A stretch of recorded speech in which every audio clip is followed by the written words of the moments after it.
వేదిక మీద ఆశీనులైన అందరికీ, ఇచ్చేసిన పెద్దలు మిత్రులందరికీ నమస్కారం. ప్రజాతంత్ర లోగో అమరింట్లో ఆవిష్కరించాం. జూబ్లీ హిల్స్ అజయ్ ఇంట్లో నాగవల్లో నాతో ఆవిష్కరించారు.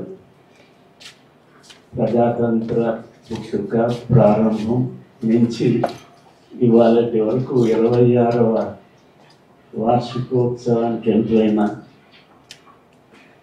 ఈ ఘట్టాలన్నీ నేను ప్రత్యక్షంగా ఎరుగుతున్నాను. ఈ ఘట్టాలలో కష్టాలు, నష్టాలు వీటన్నింటినీ చూశాను. మనకు ప్రదర్శించిన చిత్రంలో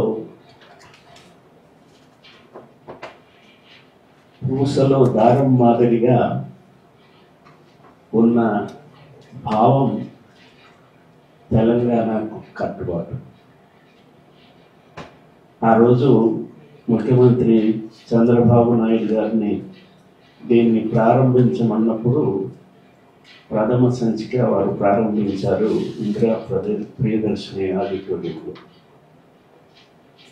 అది చూడగానే నేను కూడా ఫీల్ అయ్యాను, ఏంటిది గద్దరితో బొమ్మ, ఆ తర్వాత హెడ్డింగ్, అర్థం తెలంగాణ. ఆ క్రమం తప్పలేదు. ఈనాటి వరకు ప్రజాతంత్ర 25 సంవత్సరాలు 26 సంవత్సరంలో ఉన్న ప్రజాతంత్ర తెలంగాణకు కట్టుబాటుగా ఉన్నటువంటి పత్రిక ప్రజాతంత్ర. తర్వాత పరిణామాలు అందరికీ తెలుసు. జరిగిన పరిణామాలు 10 సంవత్సరాల పాలన తెలంగాణ తర్వాత అనేక సంచికలు, సాహిత్య సంచికలు. విఠల్ శ్రీనివాస్ ఈ సంచిక గురించి అడిగితే నేను గత సంచిక చేశాను అన్నారు. అజయ్ పట్టుదల ఇందులో ప్రధానమైంది. అజయ్ కొన్ని సందర్భాల్లో తాను చెప్పిందే వేదం, తాను పట్టిందే కుందేలకు 3 కాళ్ళు అంటే విశ్వసింపజేయగలుగుతాడు. అంత పట్టుదలతో ఈ పత్రికని నడిపించడానికి 26 ఏళ్ళు ఒక్కడిగా. వైఫ్ ఉందా? అభినందించాలనా? అమ్మాయి ఎవరో అమ్మాయి అందరికీ తెలుసు అనుకుంటాను. అందరికీ ప్రేమించే వాళ్ళు ఆదిరాజు వెంకటేశ్వరరావు గారి కూతుర్ని మీరు చేసుకున్నారు. ఆ రోజుల్లో జర్నలిజానికి ప్రత్యేకంగా పరిశోధనాత్మక జర్నలిజానికి అనేక రకాల 69 ఉద్యమానికి ఆయన ఒక పట్టుగా ఉన్నాడు. 69 తెలంగాణ ఉద్యమానికి ఆదిరాజు చాలా పట్టుదలతో పనిచేసినటువంటి వ్యక్తి. జైలుకు కూడా వెళ్ళాడు. హైదరాబాద్లో ఆంధ్రజ్యోతి పత్రికలో పనిచేసేవాడు. ఆ తర్వాత ఆంధ్రజ్యోతి పత్రికకి ఢిల్లీ వెళ్ళారు. ఇతర పత్రికలకు ప్రత్యేక విలేకరుగా పనిచేశారు. 69 ఉద్యమానికి సంబంధించి ఇవాళ పత్రికలు నడపటము అనేది చాలా కష్టమైన పని. ఆ కష్టంలో ప్రజాతంత్రం లాంటి పత్రికకి కమిటెడ్, తెలంగాణ పట్ల విశ్వాసం, తెలంగాణ రావాలా, తెలంగాణ చెప్పారే, తెలంగాణకి ఆటుపోట్లు అనేకం వచ్చాయి. కానీ మేధావులు, కళాకారులు, సాహిత్య ప్రియులు అంతా తెలంగాణకు విశ్వాసంతో ఇది ప్రజాతంత్ర వేదికగా కాగలిగింది.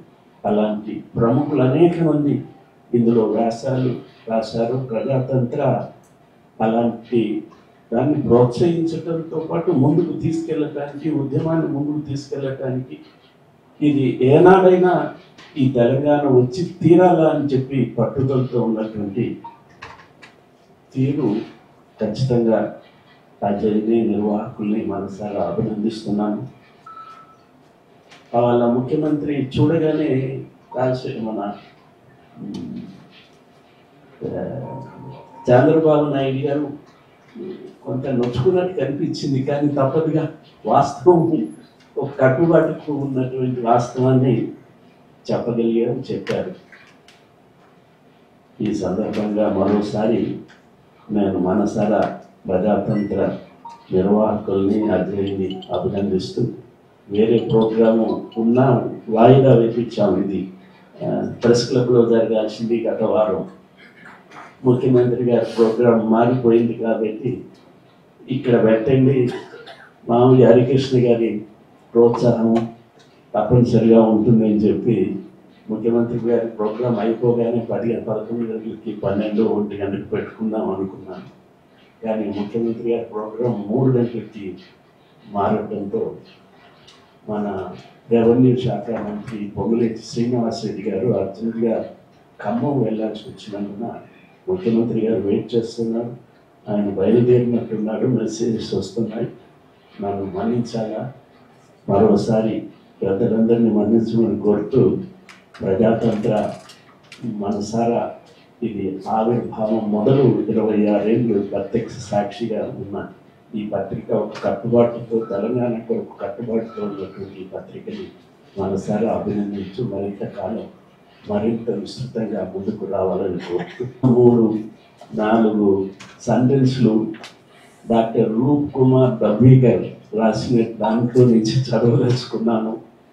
మౌనం ఎప్పుడు మనకు రక్షణ వలయం కాదు. మౌనం ఎప్పుడు మనకు రక్షణ వలయం కాదు. అరుపులను స్వరపేటికలో బందీ చేయటం సరికాదు. అరుపులను స్వరపేటికలో బందీ చేయటం సరికాదు. నినదించే స్వరం ఎప్పుడూ మూగబోదు. దానికి ప్రజాతంత్ర నిదర్శనం అని చెప్పి మనది.